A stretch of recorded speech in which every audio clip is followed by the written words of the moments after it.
Grace and peace for you that are listening to me. Thanks a lot for connecting and tuning in so that we can make this Bible study together. Today, our main theme is an evening prayer of trust in God. Today, our main Bible verse is in Psalm chapter 4, verse 1. Hear me when I call, O God of my righteousness. Thou hast enlarged me when I was in distress. Have mercy upon me and hear my prayer. Now, here we see in this psalm, possibly and almost assuredly, that this psalm was written by King David. And what we see in the beginning of this psalm is a personal relationship with God. We see how David says, Hear me when I call, O God of my righteousness.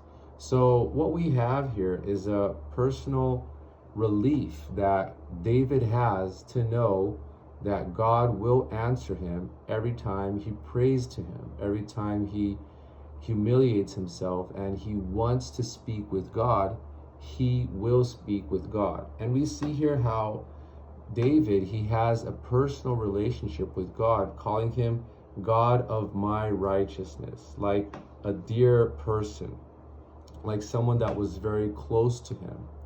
Now, what we have here is King David, he is seeing himself under an enormous quantity of pressure.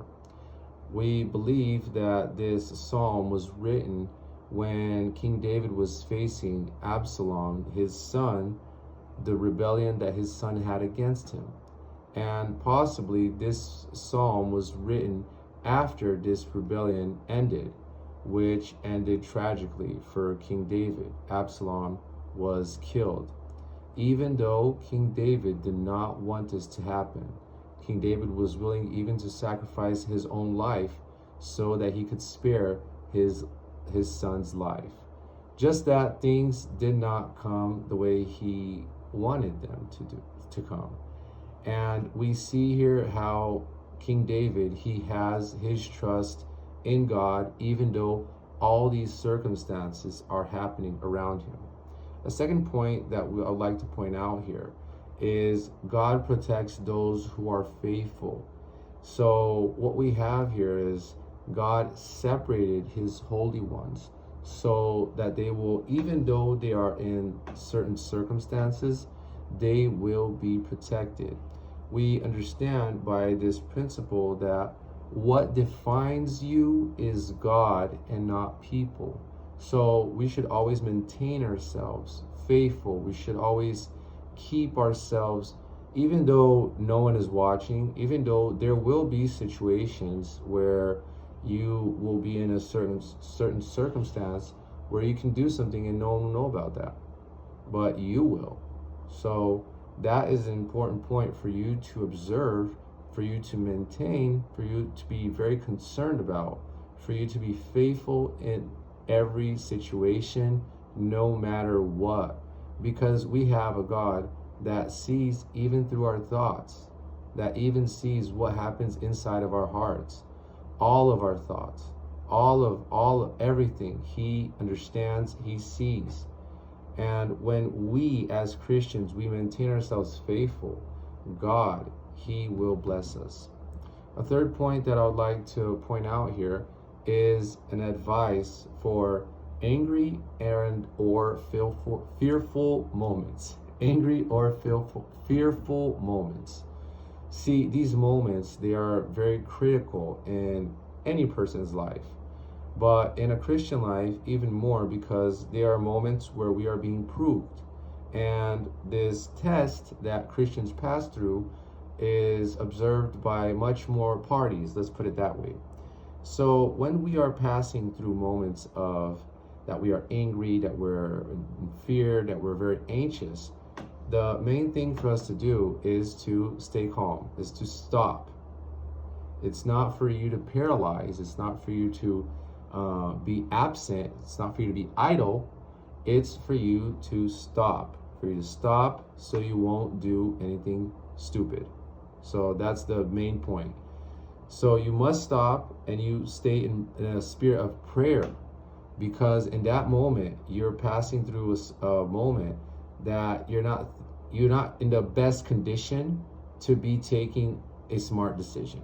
So the best thing to do is stop, take a deep breath, and pray.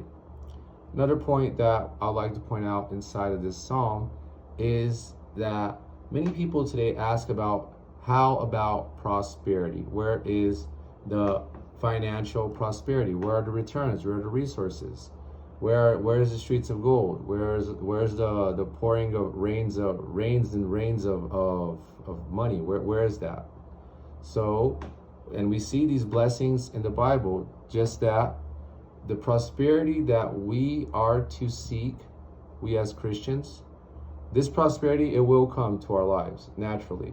It will come. Work, do your best, understand about the principles of money, work, know how to value yourself, invest in yourself, you'll get there.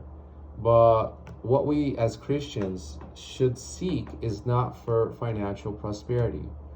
The prosperity that we should seek is the peace that comes from God. Here we see in this psalm how King David, he mentions that the peace that God gives to him in his heart is much greater than the peace that he has when his household is full with grain and new wine. So what we understand here is we see a man who is fulfilled in his life, in all his human needs. He is blessed as a king. He's a victorious king. He's a king that is full of resources, full of gold. His people love him. His walls are protected. So we see here a man which is completely prosperous, completely fulfilled. Just that his greatest gift, his greatest achievement is the peace that he has when he feels this peace with God. And last but not least is the fearless rest. This point is the most important point, is when we see that possibly now King David, he has lost his son. His son has been assassinated. He is in profound grief.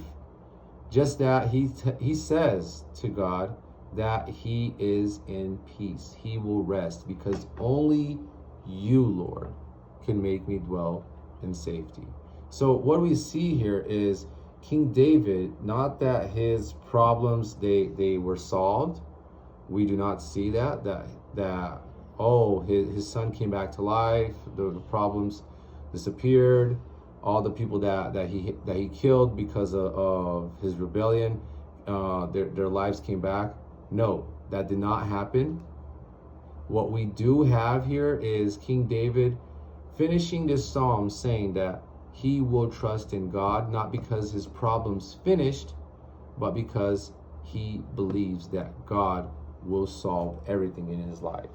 Now, what we can do here today as Christians is to bring this same God to our lives today, is to invite this God through his son Jesus to our lives. So we have to do this so that we can have all the power and capacity to be able to face circumstances, adversities. And even though with all of this, we can have trust in God, faithfulness, inner peace, and what is most important, that we can be able to rest. So our lives will be joyful, peaceful, and blessed. I hope this video has been a blessing for your life. Grace and peace.